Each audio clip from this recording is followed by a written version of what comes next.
하나님 말씀 보시겠습니다. 에베소서 4장 17절에서 24절까지 말씀입니다. 에베소서 4장 17절에서 24절까지 말씀입니다. 신약 313조 근처에 있습니다. 에베소서 4장 17절에서 24절까지 말씀 제가 봉독하겠습니다.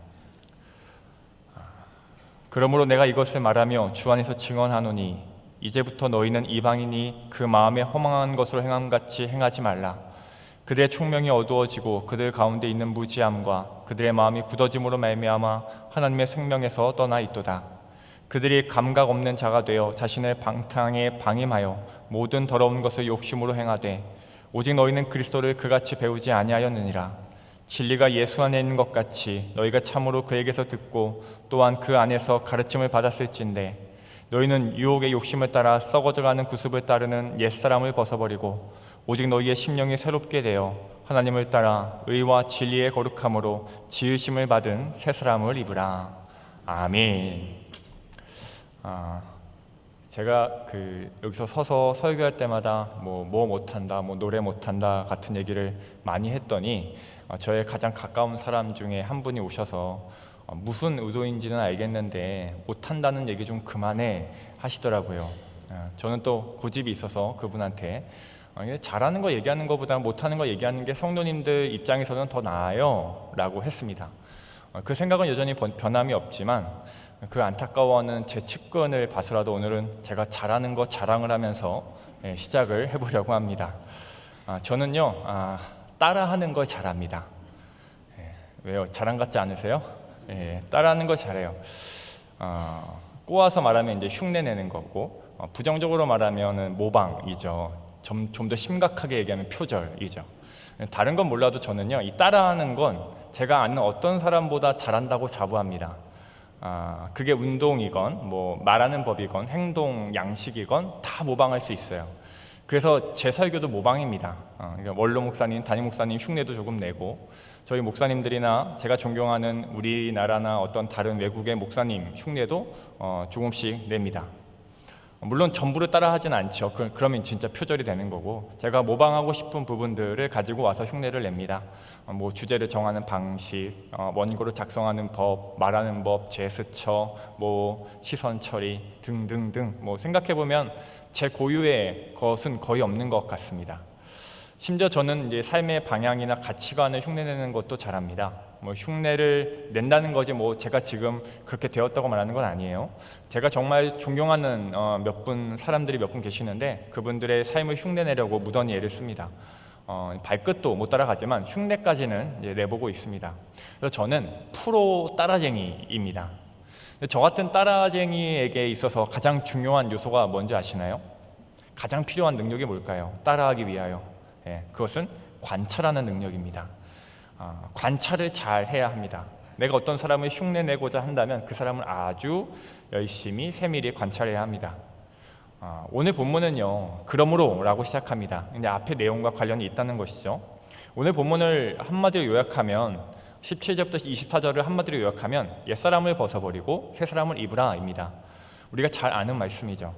이 말씀이 이제 17절 이전 16절까지의 말씀과 연결되어 있다는 것인데 앞에 기록된 내용은 뭘까요?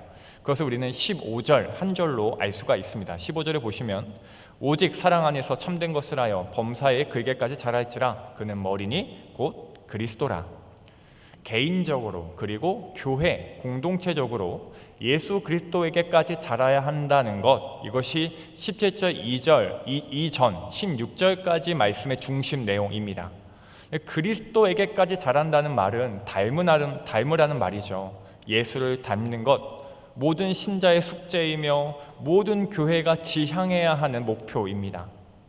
내가 어떻게 예수님을 닮아? 나는 그렇게까지는 못하죠 라는 말은 겸손도 존경도 아닙니다. 이건 할 수 있느냐 못하느냐의 문제가 아니죠. 예수님을 닮는다는 것은 애를 쓰느냐 포기하느냐의 문제입니다. 여기 있는 우리 모두는 누구나 할 거 없이 그리스도에게까지 자라가고자 예수님을 닮고자 시도하고 노력하고 애를 써야 합니다. 다시 말해 흉내내야 합니다. 그분의 삶을, 그분의 말을, 그분의 사랑을, 그 섬김을 흉내내야 합니다. 그것이 그리스도인 된, 그리스도라는 거룩한 그 호칭을 감히 나 같은 인간을 소개하는 데에 거부감 없이 쓰고 있는 그 그리스도인 된 우리가 마땅히 해야 할 도리입니다. 그러면 무엇을 해야 하나요? 관찰해야 합니다. 잘 살펴보아야 합니다. 그의 가르침을 자세히 들여다보고 그의 걸음과 손짓에 온 신경을 집중해야 합니다. 그래야 흉내낼 수 있습니다. 그래야 어제보다 오늘 1mm는 더 잘할 수 있습니다. 그리스도에게까지 자라야 한다고 사도 바울은 말합니다. 그리고 나서 오늘 본문 내용이 이어집니다. 그러므로 라고 시작했기 때문에 우리가 알 수 있는 것은 예수님을 닮기 위하여 필요한 말씀이 17절 이하에 기록되어 있다는 것입니다. 이제 본문을 살펴보겠습니다만 17절부터 19절까지 앞에 3절 말씀은 잠시 후에 보기로 하고요. 20절부터 함께 보시겠습니다. 20절 말씀입니다. 오직 너희는 그리스도를 그같이 배우지 아니하였느니라. 16절까지의 말씀에서 그리스도에게까지 자라가라 라고 하시고 20절에서 너희는 그렇게 그리스도를 배우지 않았다 라고 하신다는 것은 그 사이 말씀, 앞에서는 그리스도에게서까지 자라가라, 너희는 그렇게 예수님한테 배우지 않았다 하면서 한다는 것은 그 사이의 말씀인 이 17절부터 19절까지의 말씀이 우리가 결코 하지 말아야 할 것들, 예수를 닮고자 한다면, 예수라는 정체성을 가진 사람이라면 반드시 버려야 할 것들에 대해서 기록하고 있다는 얘기일 것입니다. 그 정도까지만 알아놓고 21절로 가보시죠. 21절입니다. 진리가 예수 안에 있는 것 같이 너희가 참으로 그에게서 듣고 또한 그 안에서 가르침을 받았을진데 너희는 그리스도를 그렇게 배우지 않았다. 그렇게 가르쳐준 적이 없다. 너희는 예수님 안에 있는 진리를 그에게서 직접 듣고 가르침을 받았다라고 합니다. 그리고 나서 이제 22절, 24절 이제 결론이죠. 너희는 유혹의 욕심을 따라 썩어져가는 구습을 따르는 옛사람을 벗어버리고 오직 너희의 심령이 새롭게 되어 하나님을 따라 의와 진리의 거룩함으로 지으심을 받은 새 사람을 입으라. 이 22절부터 24절까지의 말씀은 우리가 듣기에 명령문처럼 들립니다. 옛사람을 벗어버리라, 새롭게 되어라, 새 사람을 입으라 라고 들리죠. 그런데 본래의 원어상으로는 헬라어 성경에서는 이 문단에 명령어가 들어가 있지 않습니다. 품사로 따지면 전부 부정사예요. 명확히 정해지지 않은 동사들이죠. 명령으로서 주어진 말씀들이 우선은 아닌 겁니다. 이렇게 해야 하고 이렇게 해야지 말아야 하고 그렇게 우리가 지켜서 보람을 느끼거나 지키지 못해서 에이 못 지켰네 하면서 아쉬워하는 그런 명령 형태가 아니라는 겁니다. 원어대로 그냥 직역하면 이 문장들은 오히려 인과관계에 가깝습니다. 그럼 이렇게 해석하여 읽을 수가 있습니다. 여기에는 바울의 간곡한 마음이 담겨져 있거든요. 아주 처절한 호소가 들어가 있는 것인데 그 마음을 담아서 표현해 본다면 당신들은 그리스도에 대해서 그같이 배우지 않았습니다. 당신들은 예수님 안에 있는 진리를 그 안에서 듣고 가르침을 받은 자들이죠. 그렇게 가르침을 받았다면, 여러분이 그랬다면 옛사람을 버리는 것은 당연합니다. 심령이 새롭게 되는 것이 마땅하고요. 새 사람을 입는 것이 당연한 일입니다. 어떻게 안 그럴 수가 있습니까? 이런 거예요. 그냥 무미건조하게 가르침을 받았다면 새 사람을 입으라가 아니라는 거죠. 바울은요 지금 에베소 성도들에게 율법을 가르치는 게 아닙니다. 그리스도와 연합된 자들의 그리스도인 된 도리에 대하여서 이야기하고 있는 겁니다. 도리, 마땅한 이치, 인간된 도리가 있는 것처럼 사람이라면 어린아이나 약자를 보호하고, 사람이라면 나보다 더 많이 살아온 선배를 존중하며, 사람이라면 해를 끼치기보다 돕고 욕심보다 양심의 소리에 귀 기울여야 하는 것처럼, 그런 사람된 인간된 도리가 있는 것처럼 그리스도인 된 도리, 지키고 말고가 아니라, 못하고 할 수 있고가 아니라 그저 도리, 다른 길 없는 바른 길, 하나뿐인 길. 바울은 지금 그 길을 얘기하고 있습니다. 호랑이에게서 곰이 태어나겠습니까? 메뚜기의 알이 잠자리가 되겠습니까? 그럴 수 없습니다. 사랑하는 성도 여러분, 우리가 예수님께 가르침을 받았다면, 우리가 예수를 닮고자 한다면 그 안에 진리가 있음을 알고 믿고 그 진리가 내 삶의 지표가 되었다면 우리는 너무 마땅히 유혹의 욕심을 따라 썩어가는 구습을 따를 수 없습니다. 그런 옛사람을 입을 수 없어요.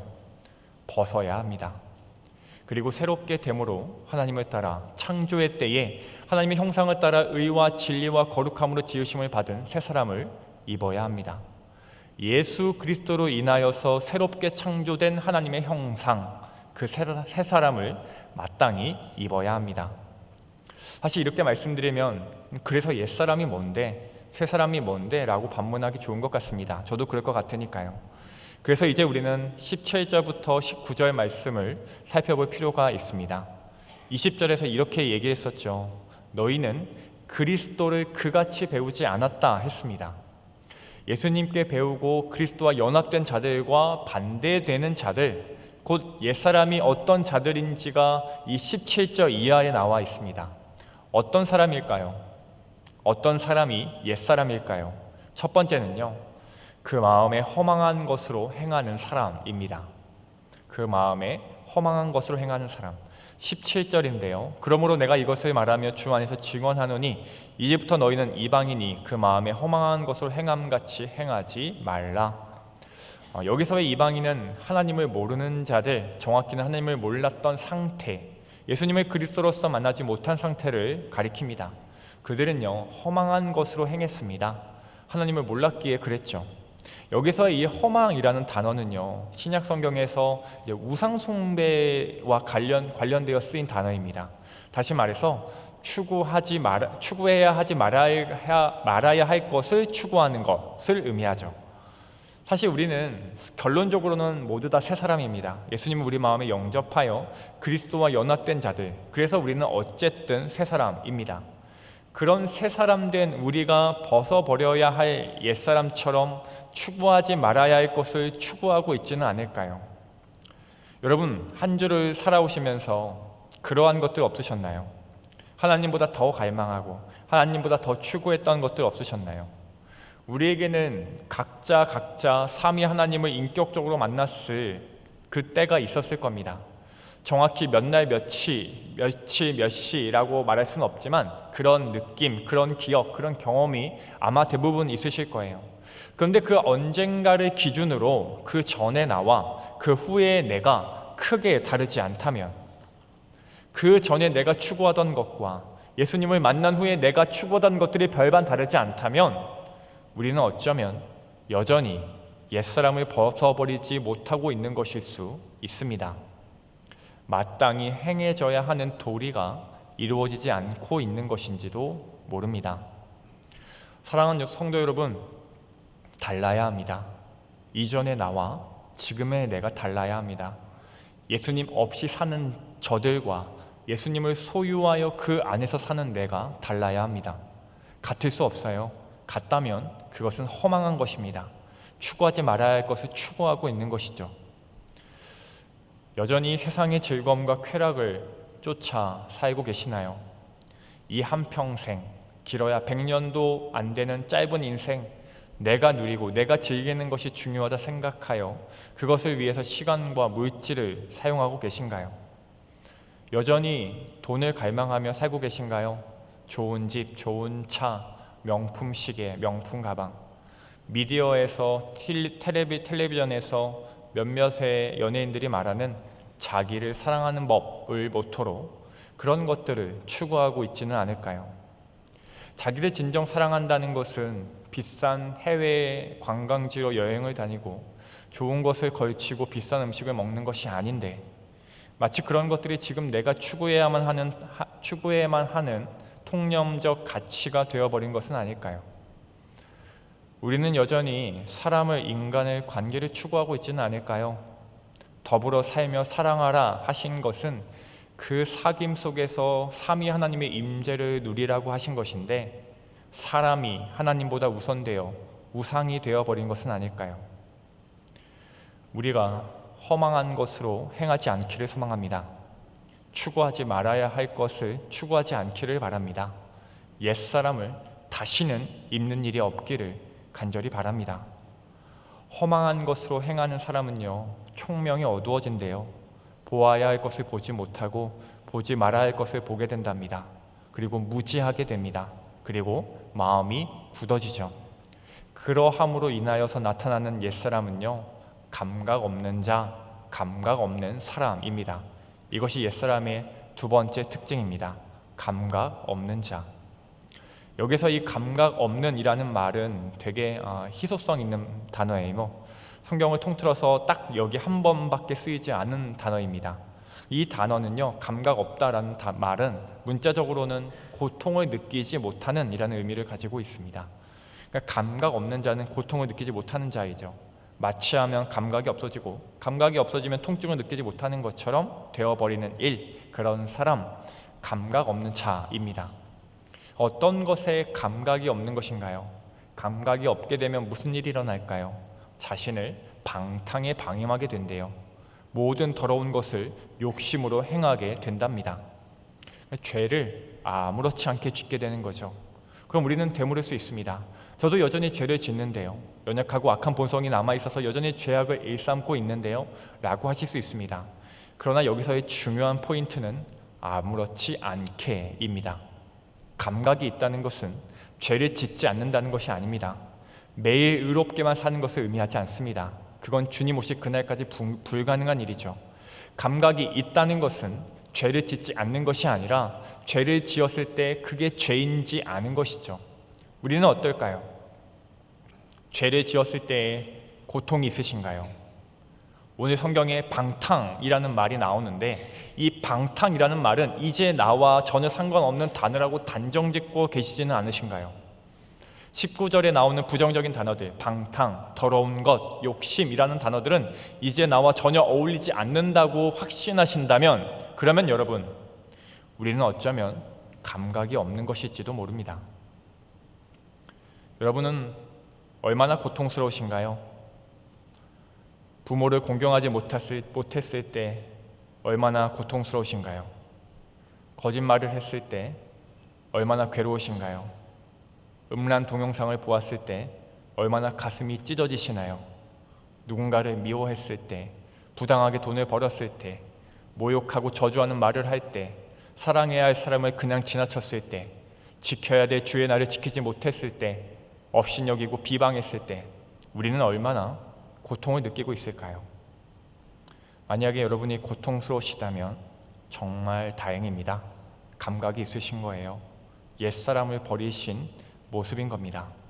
그러나 만약에 고통스럽지 않으시다면, 너무 아무렇지 않게 괜찮으시다면, 사랑하는 성도, 청년, 학생 여러분, 내 영혼에 비상벨을 울려야 하는 때입니다.